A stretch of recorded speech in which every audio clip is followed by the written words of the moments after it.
Hi viewers, welcome to my channel. একটা গুরুত্বপূর্ণ update তোমাদের সামনে। এসএসসি নিয়োগ মামলায় বিচারপতি অভিজিতের সব নির্দেশ খারিজের আর্জি হাইকোর্টে। সওয়ালে কল্যাণ বন্দ্যোপাধ্যায়। কল্যাণের ঘনিষ্ঠ সূত্রের খবর, অভিযোগের নির্দেশের ফলে চাকরি হারানোদের একাংশ হাইকোর্টে আবেদন করেছেন।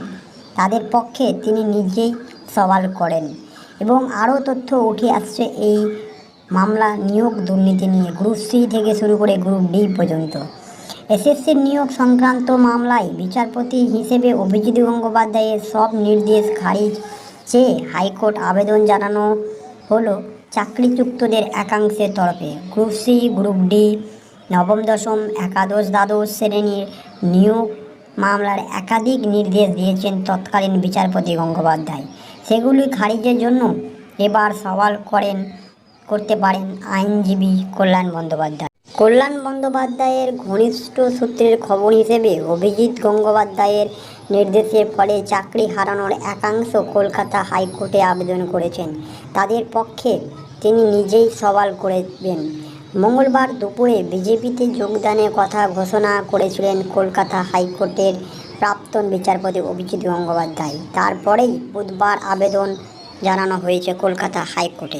আবেদনে বলা হয়েছে, বিচারপতির পদে থেকেও অভিজিৎ নিরপেক্ষ বিচার করেনি। তার নির্দেশে রাজনৈতিক উদ্দেশ্য জড়িয়েছিল। তাছাড়া বিচারপতি থাকাকালীন অভিজিৎ গঙ্গোপাধ্যায় যে নির্দেশগুলি দিয়েছেন সেগুলি কোনো গ্রহণযোগ্যতা নেই। তাই সেই নির্দেশগুলি খারিজ করা হোক। বিচারপতি দেবাংশু বসাক এবং বিচারপতি মোহাম্মদ সবর রশিদের ডিভিশন বেঞ্চে আবেদন জানানো হয়েছে বিচারপতি হিসেবে অভিজিতের নির্দেশে চাকরি হারানোদের একাংশের তরফ থেকে। ভিউয়ার্স, আশা করি তোমাদের সামনে একটা গুরুত্বপূর্ণ আপডেট রাখতে পারলাম। একবারে লেটেস্ট আপডেট, এটা বুধবারের।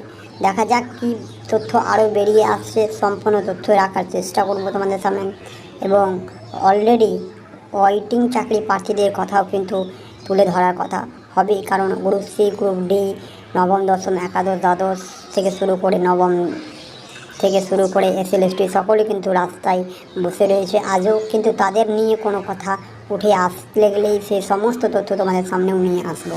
তো আজকে পর্যন্ত এইটুকুই। নেক্সট একটা ভিডিও দেখা হবে। সকলে ভালো থেকো। থ্যাংক ইউ, ধন্যবাদ।